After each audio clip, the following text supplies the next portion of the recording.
Hello मित्रों, नमस्कार।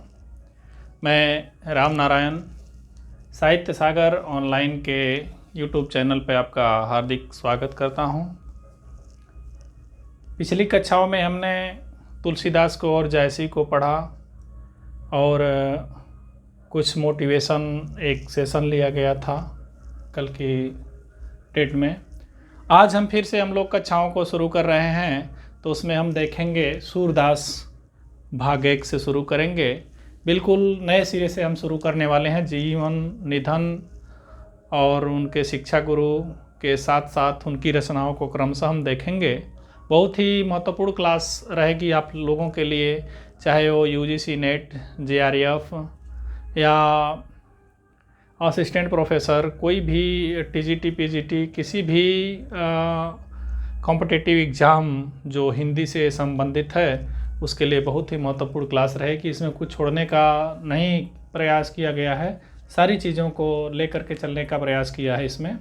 तो चलिए हम आगे जीवन और निधन से शुरू करते हैं। सूरदास, इनका जन्म के समय में तो मतभेद है, परंतु जो प्रमाणिक है वो संवत 1535 जो सन 1478 के आसपास बैठता है, इसको हम मान सकते हैं। सर्वमान्य मत है ये। जन्म स्थान की बात करें तो यहाँ पर विद्वानों में मतभेद है। कुछ विद्वान उनका जन्म स्थान रुनकता मानते हैं और कुछ सिही मानते हैं। रुनकता मानने वाले विद्वान जो हैं श्याम सुंदर दास, आचार्य रामचंद्र शुक्ल और हजारी प्रसाद द्विवेदी, ये रुनकता मानने वाले विद्वान हैं। श्याम सुंदर दास, आचार्य रामचंद्र शुक्ल और हजारी प्रसाद द्विवेदी सूरदास के जन्म स्थान को रुनकता मानते हैं। सही मानने वाले विद्वानों में दो प्रमुख हैं, पहला डॉक्टर नगेंद्र और दूसरा गणपति चंद्र गुप्त। आगे बढ़ते हैं। जो सूरदास के जीवन के बारे में जहाँ से हमें जानकारी मिलती है वो है भक्तमाल, जो नाभादास की रचना है। 84 वैष्णवन की वार्ता जो गोकुलनाथ की रचना है। वल्लभ दिग्विजय यदुनाथ की रचना है। इसमें सूर्य के विषय में जानकारियाँ मिलती हैं हमें। भक्तमाल, नाभादास, 84 वैष्णवन की वार्ता, गोकुलनाथ, वल्लभ दिग्विजय यदुनाथ, इसमें सूर्य के विषय में जानकारी मिलती है। सूरदास के निधन की बात करें, सूरदास जी के निधन की बात किया जाए तो ये पारसौली ग्राम में रहते थे, जहाँ उनका निधन 1583 ईस्वी में हुआ। पारसौली गांव में चंद्र सरोवर के समीप रहते थे, जहाँ पर उनका निधन 1583 ईस्वी में हुआ। विठलनाथ ने सूर्य की मृत्यु पर कहा था, पुष्टि मार्ग को जहाज जात है, सो जाके कछु लेना हो ऐसो लेओ। पुष्टि मार्ग के सबसे बड़े संत के रूप में, सबसे बड़े भक्त के रूप में ये जाने जाते हैं। इनको पुष्टि मार्ग का जहाज नाम जो दिया था वो विठल नाथ ने दिया था। पुष्टि मार्ग को जात है, जो जाके कछु लेना हो ऐसो लेओ। यहाँ तक क्लियर। वल्लभाचार्य को सूर्य ने प्रभु हों सब पतितन को टीको, हों हरि सब पतितन को नायक, यानी अपनी अवहेलना, अपनी दीनता को गा करके सुनाया था, जिससे उनको फटकार लगाते हुए वल्लभाचार्य ने सूर्य को कहा था, सूर भय के ऐसो गिज्ञात काहे को हो, कुछ भगवत लीला वर्णन करी। उनको वल्लभाचार्य जी ने फटकार लगाते हुए कहा था कि आप शूर हो करके ऐसे क्यों गिघिया रहे हो, कुछ भगवत लीला का गान करो। तब से सूरदास जी ने भगवत लीला का गान करना प्रारंभ किया। ये श्रीनाथ जी के मंदिर में हरि कीर्तन किया करते थे, जहाँ पर उनको कुछ वहाँ के पुजारियों से मतभेद के कारण वो जगह छोड़नी पड़ी। बाद में आईने अकबरी मुंशियात अबुल फजल में सूरदास का उल्लेख मिलता है। आईने अकबरी अबुल फजल में सूरदास का उल्लेख मिलता है, लेकिन शुक्ल जी के अनुसार वो सूरदास अलग हैं। जो आईने अकबरी और अबुल फजल में वर्णित सूरदास हैं, वो शुक्ल जी इस अष्ट छाप वाले सूरदास से भिन्न मानते हैं। वो सूरदास जी दूसरे हैं। ध्यान देने की ये बात है। आईने अकबरी और अबुल फजल में, मुंशियात अबुल फजल में सूरदास का उल्लेख मिलता है, परंतु ये सूरदास अष्टछेप वाले सूरदास से भिन्न हैं।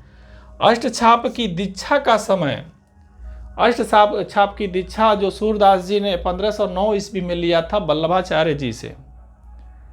1509 ईस्वी में वल्लभाचार्य जी से अष्टछाप की दीक्षा लिया था उन्होंने।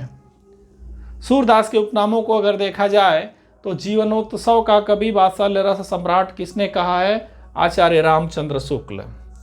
जीवनोत्सव का कवि और वात्सल्य रस सम्राट आचार्य रामचंद्र शुक्ल जी ने कहा है।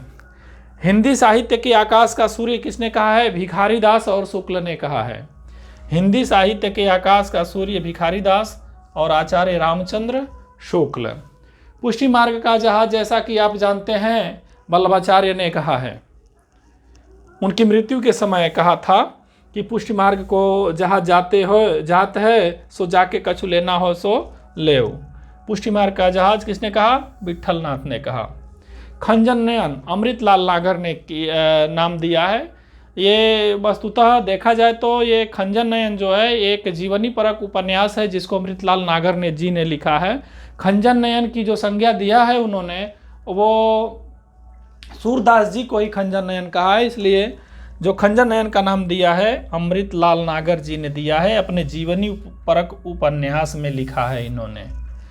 आगे बढ़ते हैं, उसके पहले आप लोग इसका स्क्रीनशॉट लीजिए। बहुत ही महत्वपूर्ण निचोड़ है आपके लिए। इनसे बाहर कहीं जाने के प्रश्न जाने के चांसेस बहुत ही कम हैं। आप इसका प्लीज़ स्क्रीनशॉट लीजिए और नोट बना के रखिए प्लीज़।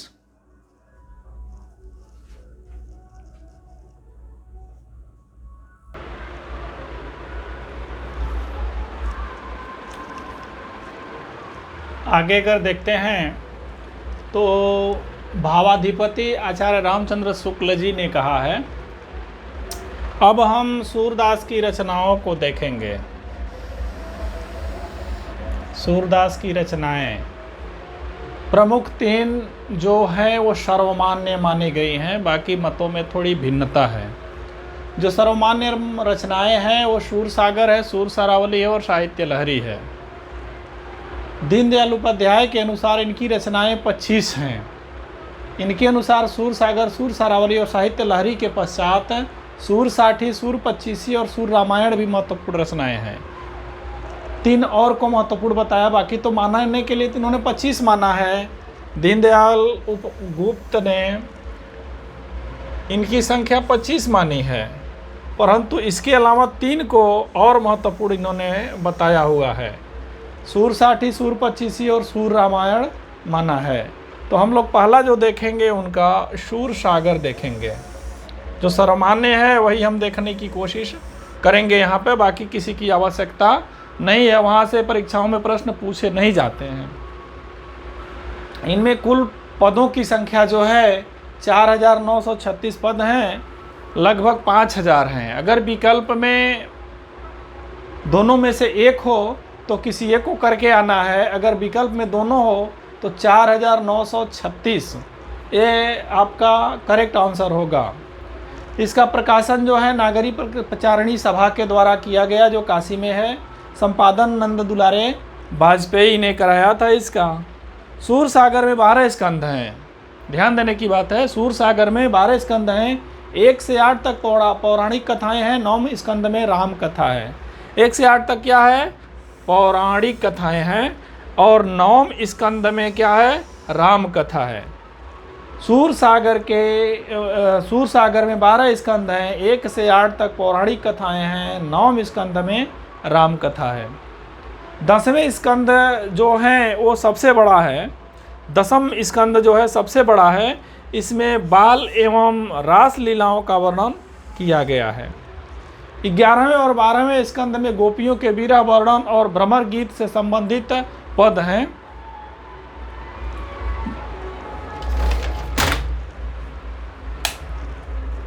11 और 12 स्कंद में गोपियों के विरह वर्णन और भ्रमर गीत से संबंधित पद हैं। पद संख्या 4078 से 4710 तक भ्रमर गीत से संबंधित पद हैं। 11 और 12 स्कंद में गोपियों का विरह वर्णन और भ्रमर गीत से संबंधित पद हैं। पद संख्या 4078 से 4710 तक भ्रमर गीत से संबंधित पद हैं। आगे बढ़ते हैं। इसकी अगली जो रचना है दूसरी है ये सूर सारावली। इसमें पद हैं 1107 पद हैं। ये सूर सागर का सार प्रस्तुत किया गया है। इसमें नाम से ही स्पष्ट हो जाता है मित्रों कि ये सूर सागर का सार है, सूर सारावली। कुछ पद सूर सागर से ज्यों के त्यों ले लिए गए हैं। चूंकि सार प्रस्तुत किए हैं सूरदास जी इसमें, इसलिए कुछ पदों को इसमें ज्यों के त्यों ले लिया गया है। इसमें सूरदास जी ने अपनी अवस्था का भी वर्णन किया है जो 67 यानी 67 वर्ष बताते हैं। सूरदास की अप्रमाणिक रचना ये मानी जाती है। सूर सारावली जो है ये अप्रमाणिक रचना मानी जाती है, प्रमाणिक नहीं है। साहित्य लहरी तीसरी रचना जो है ये साहित्य लहरी है। इसमें कुल पद 118 हैं, दृष्टिकूट हैं। दृष्टिकूट पदों का मतलब ये होता है कि किसी भी चीज़ों को घुमा फिरा करके कहा जाए, सीधे ना कह करके घुमा फिरा करके कहा जाए, उसको हम दृष्टिकूट पद कहते हैं। यह एक रीतिपरक रचना है, रीतिकालीन रचना है। रीति काल के जो तत्व हैं कुछ पाए गए हैं इसमें। इसकी रचना सूरदास ने नंददास को रस अलंकार आदि की शिक्षा देने के लिए की थी। इस रचना में सूरदास ने अपने को चंद्रवरदाई का वंशज बताया है। प्रश्न आ सकता है कि सूरदास ने अपने किस रचना में अपने को चंद्रवरदाई का वंशज बताया है, तो आपको साहित्य लहरी करके आना है। ये आज की क्लास यहीं पर हमारी समाप्त होती है। इसका स्क्रीनशॉट लीजिए। अगली कक्षा जो होगी उसमें हम देखेंगे कि सूरदास की रचनाओं के बारे में जो आलोचकों के मत हैं और उनके रचनाओं के बारे में जो प्रमुख तथ्य हैं उनको हम देखने की कोशिश करेंगे। तो इसी के साथ ये क्लास यहीं पे समाप्त होती है। धन्यवाद।